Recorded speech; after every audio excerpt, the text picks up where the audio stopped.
How's everybody else? Everyone I associate with is thriving in abundance. Limitless. To the ethos, it's Kaale, and I want to record my perspective and reaction to the Real Housewives of Potomac reunion, because I haven't been posting my reactions throughout the season because the season has been so far-fetched and delusional that for me to participate in reacting to it, I feel would have done nothing but created redundancy in the space of this nonsensical storylines. We all know Giselle don't bring nothing, but she admitted throughout the season on multiple occasions she lied about other people's life when she bring it back to other people, because she, like she said, will run tell that. So she offers nothing but trying to utilize her daughters for storylines instead of sharing her real life. Robin could be cool if there was no Giselle. Fire Giselle. I don't have a problem with Charisse coming back. I had a problem with Charisse making Karen her storyline. However, if Sheree can come back down to Atlanta, Charisse could give it another go. I don't have a problem with it. I'm not like a Charisse hater. Candace out here getting it. I felt the composure of Wendy was quite necessary for you all to see the transgressions against her, because if she matched the energy initiated against her, I believe many people would have dismissed her being victimized in the situation to give way to the gaslighting narratives of Robin, Giselle, and Mia. Mia too can go for me. I really feel like there could be a complete cast shakeup where you keep Candace and maybe Robin, and all others could be up for debate. What I realized that I wanted to say as well, I'm not going to go blow by blow of the circumstance. Going to record my reactions that I feel induce real thought, because for the most part I don't believe anybody on that stage. Candace I believe, Wendy for the most part I believe. All others are liars, so I feel like playing along with the lie by even reacting to it in good faith is a disservice to my mental health. I seen this part of the reunion floating around the Twitter streets where Andy introduces Candace and asks her, how did you get to Sesame Street? Then he says, before the internet does. No, nigga, if that's your shade, stand on your shade and don't deflect your shade to the internet, because I wasn't thinking that. Andy is the 8th housewife of Potomac. And this is what I'm saying, because he does the same thing they do in their delusion and acting like we don't see you. We see you. The seating chart that you have put forth, that you bring forth to the forum to ask them their perspective on it, when you have never asked that before for real, means that you feel a way and you know you wrong how you have it set up. But Candace kind of brought him to the fore, like that you had a part to play in, and he then deflecting, but the team and producers, everybody want to be a boss till it's time to be a boss. Stand on the decision. So it begins with Ashley's storyline about her divorce, which I'm not going too deeply into it, because she, like others, I feel like you make decisions and you're comfortable with their outcome. Why should I question what you've arrived to? It don't sound plausible to me, but when anywho, it ain't my life. But what I do want to take note of is when she's describing the boundaries that Michael are encroaching, the boundaries he is encroaching on. When she was in relationship with some dude. When she's describing the story, she's saying, he had my children. My is the possessive pronoun that she is using, which is questioning, do you see it as, or did he tell you these are your kids? But to whatever extent, I'm really disinterested in Ashley's storyline because she put too much effort into other people's storyline for me to have. Because when I did have sympathy for her, when she was in that house and the business, the realtors and then walked off, it was like Michael got it taken care of. And she didn't have no input in it. I felt for her at that point. But something in me was like, nope, but that's Beelzebub headed ass. You can't do it. And I didn't. Because I get to these moments where it's like you spent all that energy trying to project something onto Candace's reality. For your reality to be needing attention. Mia is very much Michael identified, I see. Because as they're unfolding all the reasons as to why he should feel insecure about Ashley splitting from him, supposedly, Mia's on the sideline saying, well, Michael has it made and whoop-de-whoop and all of that. And I'm hearing the little side comments, and it's like she is in that dynamic as we speak. So I see why she would advocate for that team if that's what you're in it for. I said this on Twitter, so Mr. Cohen down here asks, Beelzebub headed ass, so what's the status of the prenup? You get half. She was like, it ain't work out in my favor. I knew all that time Mike was playing her laughing, setting up the business all behind her back concerning the real estate she thought she wanted and had all these excuses, and then the LLC. No, that nigga ain't no fool. He came to America to sign up to be something. Something very specific. Sound like her dumbass signed a dumbass prenup and didn't have the ability to have somebody to read over and say, listen, girl, he's saying that all of what he already got is money that's going to be the resource of the future. So whatever comes out of the future is still his because it was based on what he got before he got you. And your dumbass signed it. And you didn't even think that he had the capacity to do that to you. I look at Beelzebub headed ass who stood by and allowed this man to encroach on people's bodies and persons for his own giddies and effects. And he came here for a specific reason.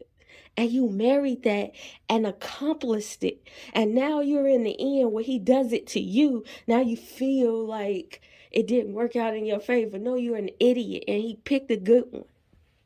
Wendy asked what I just said. Why did you sign that? I'm going to tell you why she signed that. Because her cognitive agility isn't at the premium, not even the premium, at the base level to consider that this man who came to this nation with a goal in mind and a vision of, oh my God, he signed up to be something, and all you were was a part of that. It's like when Americans, so-called Western world, goes to these other countries and they have their children, but they just leave them there and stuff like that. He got a family before you, he treated whack, and you still laid down with the man. And you knew him by his assignment. And oh my God, girl, like if that is the most remedial cognitive ability applied to your life. Once again, I want to feel for her, but she stood by. She stood by.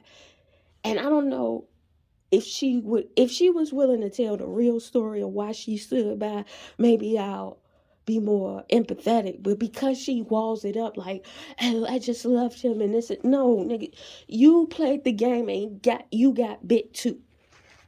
what Mia just said when Andy asked her about her take on Ashley's circumstance about going from monogamy, from, uh, I guess, an open marriage to wanting monogamy out of nowhere. And Mia was like, well, that's unfair because the contract you went under to be in this marriage was to be able to put up with that stuff for the long run. And so, though it may change because children are present, it does not change the fact that it needs to be satisfied because that's how you got him. And the reality is, that's why she was cheerleading Michael the whole time. They were saying all that they need. Like when they asked, well, what's wrong? In the background, she go, well, what's wrong with old balls? She's cheerleading what she knows. She's playing the game. She's understanding the business of the dynamic of their relationships and institutions of their marriage. There's a naivete and stupidity with Beelzebub headed ass that I have to give respect to Mia for understanding her craft.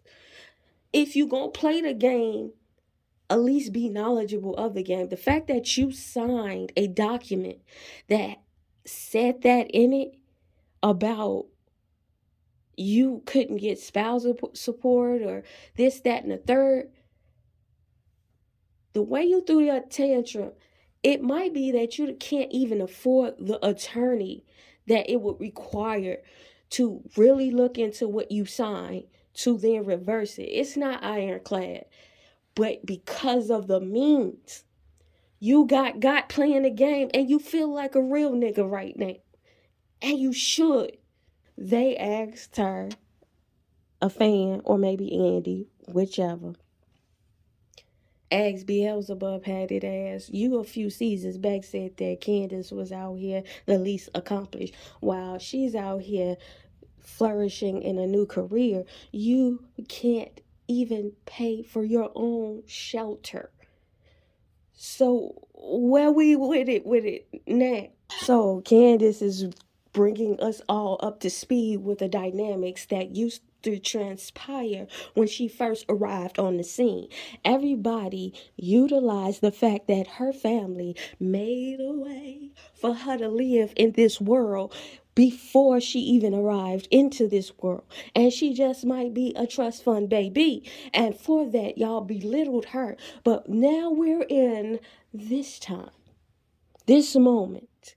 And this, everybody who had all the Anna on their chest for Candace now are so empathetic, graceful, and understanding for Beelzebub headed ass. It does scream like, what is the problem? What is going on here? And I hope that Candace takes into account all of those who are mums the word on the issue and act accordingly.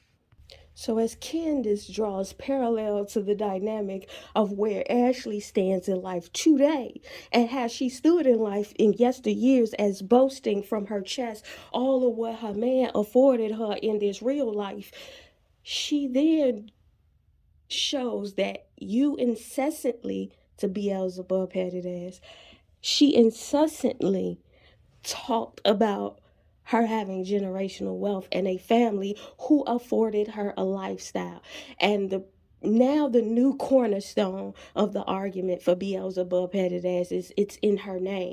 It wasn't in her name. But her ass was in that house. Now you better believe is her retort, Beelzebub headed ass, that her children will have homes in their name, and that LLC might be in their name. So what's in your name? Or is it what's in a name? Let's be quite honest here. If you standing on what the kids, what's in your name right now? The way she is taking up for Michael in his absence, it gives the feel, and I may be wrong, that he is breadcrumbing her survival, and she better act right. I legit don't give a fuck about Mia.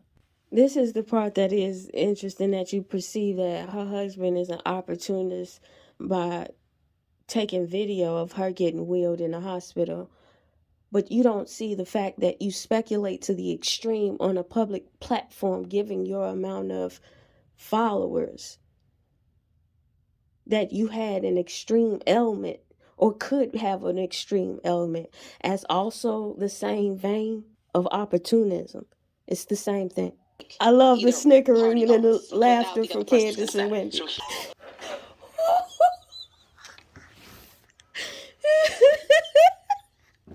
True Flame Ray don't give a fuck who it follow, and Lies don't give a fuck who tell them. And the only reason I'm laughing so hard is because when Candace started laughing, Kira smack on the leg like, you gonna send me off? Don't do that! Bless her heart, she hitched her wagon to the losing partner. The problem is, if you got a controlling, anything over 50% is a controlling percentage. So no matter what they vote, you still have a controlling say. You're 51%. You said over 40%. Your vote plus Gordon vote should have been enough. How do you have more shares than Gordon? So they run it back. They actually slow down. Like, okay, so how many members on the board? So we started off with there only being 3 members on the board. Then it fast forward to 8 members on the board. So then Andy asked it again. So how many members are on the board? And she goes, 8. And so Giselle said I was gonna die if she said 7.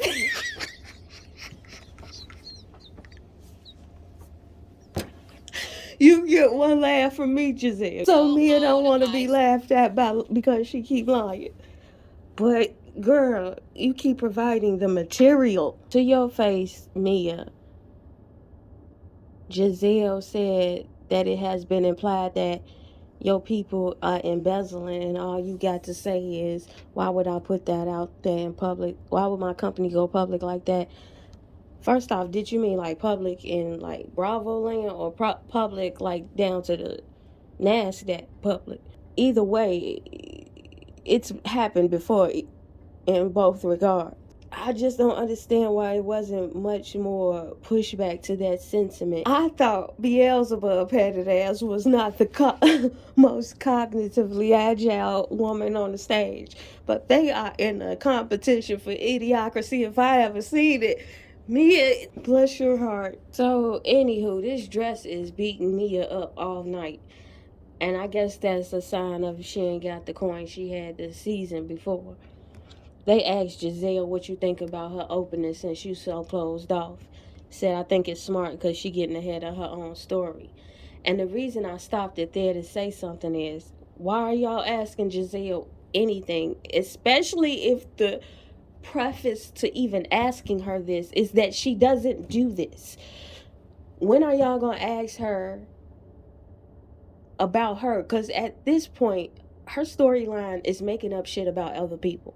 If she is on a show, you might as well get a real actress and a real writer to concoct a real story out of a real imagination of some draft and redraft so it can make sense. Because Giselle's delusional construction of reality, when the editing of what we get to see is way different than what she is purporting, it brings us to a space of confusion unnecessarily, and it's not a pleasurable experience to witness as an audience member. If he made you uncomfortable and at no point was informed that he made you uncomfortable, then how is he supposed to know he made you uncomfortable? Or is this the beginning of the Handmaid's Tale where we're not supposed to engage with men at any point? We're supposed to stay. Or is this like the theocracies of the Middle East where women and men stay out of each other areas? And when she was recalling everything Giselle said at that table with Robin about how he was a sneaky link and he be getting in the DMs and how he would definitely, you complaining about your wife, what you want me to do? Make you feel better and all of this stuff. And the fact that your mind imagined down that pathway, especially as a woman of a certain age, Your life has informed you that no man can engage you without making you feel comfortable if they're nice to you. It has to be something more to that. And by Candace recounting all of these moments and in her rhetoric about Chris, she just want to brush it under the rug and say, I'm sorry. And Candace was like, stick it up your ass. And then she wants to say, well, does it look good up there?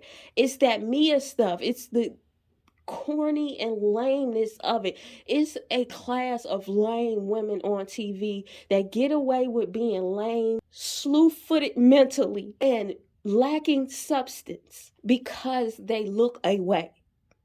It is nothing substantive about Giselle. It is nothing substantive about Mia.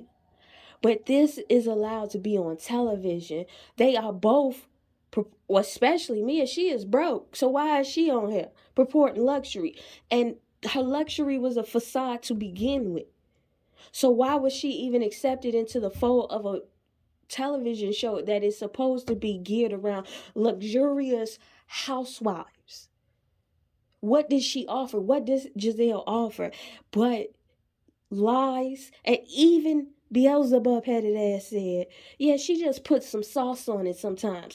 That isn't to be excused just because she does it. Oh, he just murders sometimes. What? That isn't to be excused because they do it habitually.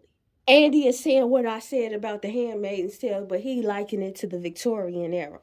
They're trying to scapegoat Giselle's responsibility in this narrative that she perpetuated on national television about someone's husband, who up until now we only ever saw her to, even our annoyance, or at least my annoyance, be nice to you guys, even when the cast was not nice to Candace. So now you have this narrative of him where he's grabbing asses and he's sneaky linking and he's this and he's that. So now when asked, what did he say in the room? You don't even know what he said in the room. What did he do that made you uncomfortable? Be in the room with the door closed. Was the period of that sentence? Be in the room with the door closed, period. What? Then Robin jumps to Giselle's defense to try to deflect what she once thought was nonsense when her friend first brought it up. She's going to say, well, we should all agree that a married man shouldn't be in a room with a single woman. No. Who agreed to that? So then Andy goes, no, let me just say this. When I first heard the claim, I thought it was on some Victorian era stuff. Like, when did this become the norm again? And that's what I'm saying.